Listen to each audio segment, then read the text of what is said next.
अगला अध्याय। उमा द्वारा शंभु के नेत्र मूंद लिए जाने पर अंधकार में शंभु के पसीने से अंधकासुर की उत्पत्ति, हिरण्याक्ष की पुत्रार्थ तपस्या और शिव का उसे पुत्र रूप में अंधक को देना, हिरण्याक्ष का त्रिलोकी को जीतकर पृथ्वी को रसातल में ले जाना और बराह रूपधारी विष्णु द्वारा उसका वध। सनत कुमार जी कहते हैं, व्यास जी, अब जिस प्रकार अंधकासुर ने परमात्मा शंभु के गणाध्यक्ष पद को प्राप्त किया था, महेश्वर के उस मंगलमय चरित्र का श्रवण करो। मुनीश्वर, अंधकासुर ने पहले शिव जी के साथ बड़ा घोर संग्राम किया था, परंतु पीछे बारंबार सात्विक भाव से उद्रेक से उसने शंभु को प्रसन्न कर लिया, क्योंकि नाना प्रकार की लीलाएं करने वाले शंभु शरणागत रक्षक तथा परम भक्त वत्सल हैं। उनका महात्मा परम अद्भुत है। व्यास जी ने पूछा, ऐश्वर्यशाली मुनिवर, वह अंधक कौन था और भूतल पर किस वीरवान के कुल में उत्पन्न हुआ था? दैत्यों में प्रधान तथा महामनस्वी उस बलवान अंधक का स्वरूप कैसा था और वह किसका पुत्र था? उसने परम तेजस्वी शंभु की गणाध्यक्षता को कैसे प्राप्त किया? यदि अंधक गणेश्वर हो गया तब तो वह परम धन्यवाद का पात्र है। सनत कुमार जी ने कहा, मुनि, पूर्व काल की बात है। एक समय भक्तों पर कृपा करने वाले तथा देवताओं के चक्रवर्ती सम्राट भगवान शंकर को विहार करने की इच्छा हुई। तब वे पार्वती और गणों को साथ ले अपने निवासभूत कैलाश पर्वत से चलकर काशीपुरी में आए। वहां उन्होंने उस पुरी को अपनी राजधानी बनाया और भैरव नामक वीर को उसका रक्षक नियुक्त किया। फिर पार्वती के साथ ठहरे हुए वे भक्तजनों को सुख देने वाली अनेक प्रकार की लीलाएं करने लगे। एक समय वे उसके वरदान के प्रभाववश अनेक वीराग्रगण गणेश्वरों और शिवा के साथ मंदरांचल पर गए और वहां भी तरह तरह की क्रीड़ाएं करने लगे। एक दिन जब प्रचंड पराक्रमी कदर्पी शिव मंदरांचल की पूर्व दिशा में बैठे हुए थे, उसी समय गिरजा ने नर्म क्रीड़ावश उनके नेत्र बंद कर दिए। इस प्रकार जब पार्वती ने मूंगे, सुवर्ण और कमल के प्रभा वाले अपने कर कमलों से हर के नेत्र बंद कर दिए, तब उनके नेत्रों के मूंद जाने के कारण वहां क्षण भर में ही घोर अंधकार फैल गया। पार्वती के हाथों का महेश्वर के शरीर से स्पर्श होने के कारण शंभु के ललाट में स्थित अग्नि से संतृप्त होकर मद जल प्रकट हो गया और जल की बहुत सी बूंदें टपक पड़ी। तदनंतर उन बूंदों ने एक गर्भ का रूप धारण कर लिया। उसमें एक ऐसा जीव प्रकट हुआ जिसका मुख विकराल था। वह भयंकर, अत्यंत क्रोधी, कृतघ्न, अंधा कुरूप, जटाधारी, काले रंग का, मनुष्यों से भिन्न, बेडोल और सुंदर बालों वाला था। उसके कंठ से घोर घर घर शब्द निकल रहा था। वह कभी गाता, कभी हंसता और कभी रोने लगता था तथा जबड़ों को चाटते हुए वह नाच रहा था। उस अद्भुत दृश्य वाले जीव को प्रकट होने पर शिव जी मुस्कुराकर पार्वती से बोले, प्रिय, मेरे नेत्रों को मूंद कर तुमने ही तो यह कार्य किया है, फिर तुम उससे भय क्यों कर रही हो? शंकर जी के उस वचन को सुनकर गौरी हंस पड़ी और उनके नेत्रों पर से उन्होंने हाथ हटा लिए। फिर तो वहां प्रकाश छा गया, परंतु उस प्राणी का रूप भयंकर ही बना रहा और अंधकार से उत्पन्न होने के कारण उसके नेत्र भी अंधे थे। तब वैसे प्राणी को प्रकट हुआ देखकर गौरी ने महेश्वर से पूछा, भगवान, मुझे सच सच बताइए कि हम लोगों के सामने प्रकट हुआ यह बेडोल प्राणी कौन है? यह तो अत्यंत भयंकर है। किस निमित्त को लेकर किसने इसकी सृष्टि की है और यह किसका पुत्र है?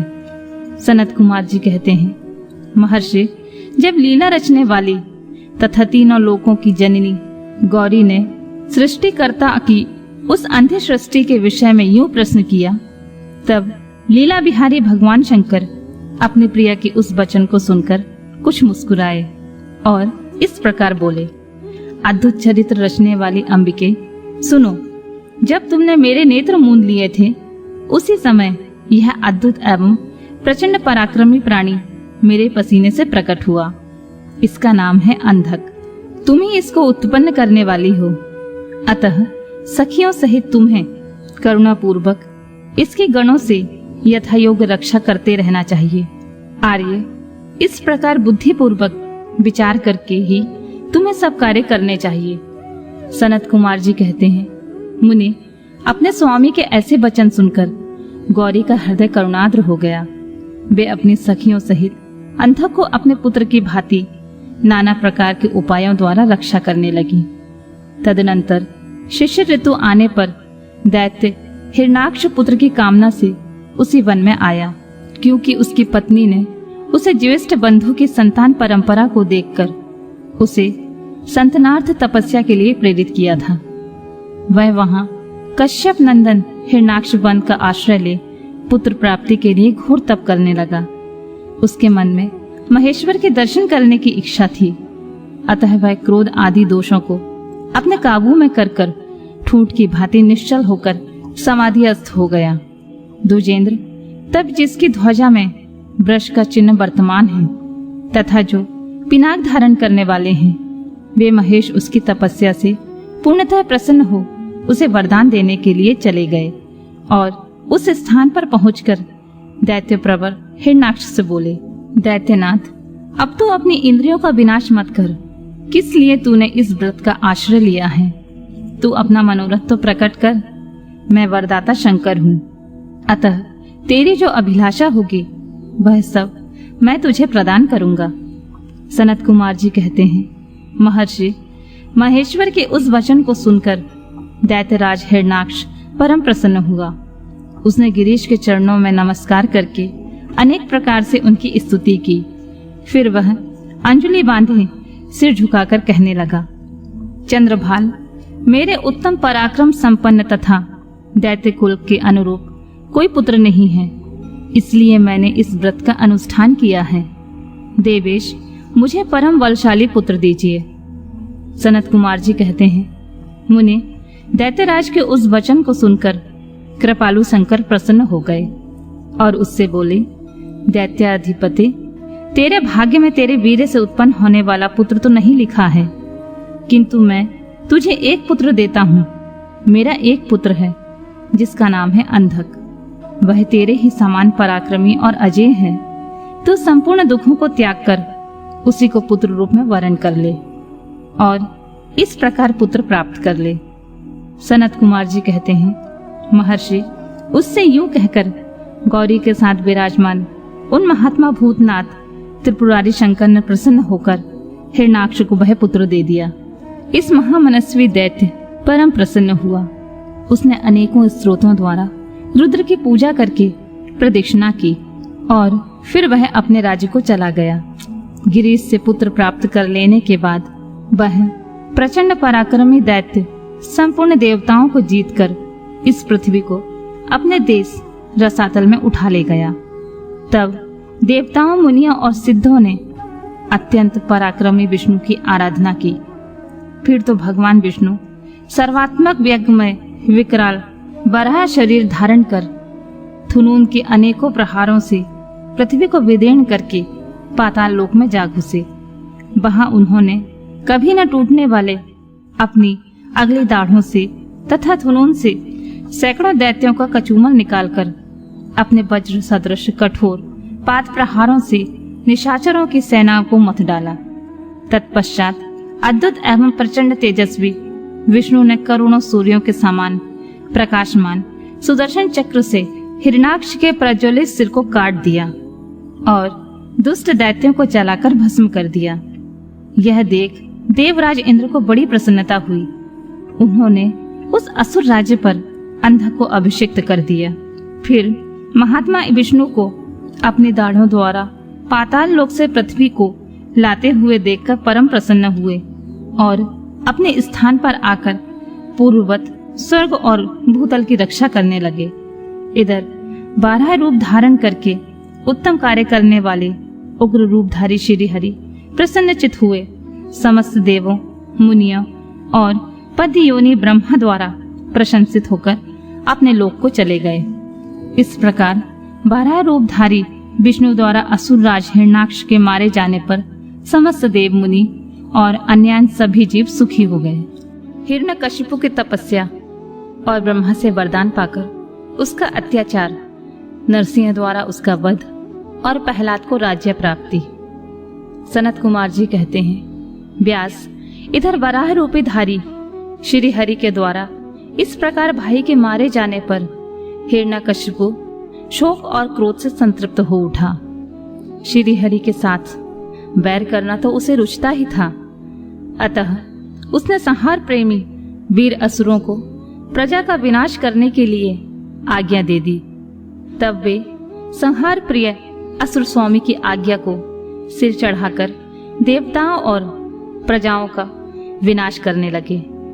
इस प्रकार जब उन दुष्ट चित्त वाले असुरों द्वारा सारा देवलोक तहस नहस कर दिया गया, तब देवता स्वर्ग को छोड़कर गुप्त रूप से भूतल पर विचरने लगे।